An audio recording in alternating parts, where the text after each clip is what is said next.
नमस्कार। जैसे जैसे फाइनेंशियल ईयर 23-24 की समाप्ति, फाइनेंशियल ईयर एंड की तिथि नज़दीक आ रही है, वैसे वैसे करदाताओं का क्वेश्चन है कि क्या हम पर भी 43B क्लोज एच के प्रावधान लागू होते हैं।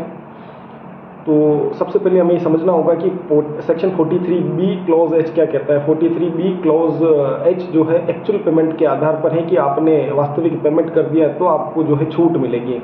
इसमें कहा गया है एच के अंदर कि आपको मीडियम और स्मॉल एंटरप्राइजेस को एक निर्धारित तिथि के अंदर पेमेंट करना होगा। अब निर्धारित तिथि क्या है? निर्धारित तिथि लिखी गई है आपकी MSME एक्ट 2006 सेक्शन 15 के अंदर बताया गया कि आपको जो है खरीदने की तिथि से 45 दिन के अंदर पेमेंट करना होगा। तथा सेक्शन 43BH कहता है कि अगर आप जो है इस तिथि के अंदर पेमेंट नहीं करते हैं तो आपको वित्त वर्ष की समाप्ति की 31 मार्च तक पेमेंट कर देना होगा।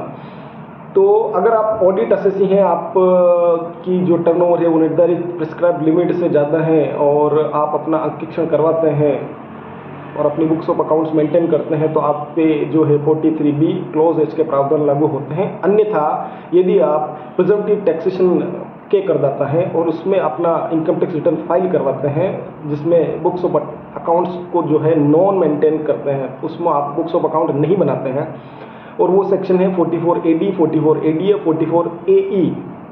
तो इस दशा में जो है एक्ट में लिखा गया है कि सेक्शन 28 से लगाकर 43C के प्रावधान इन सेक्शंस पर लागू नहीं होते हैं।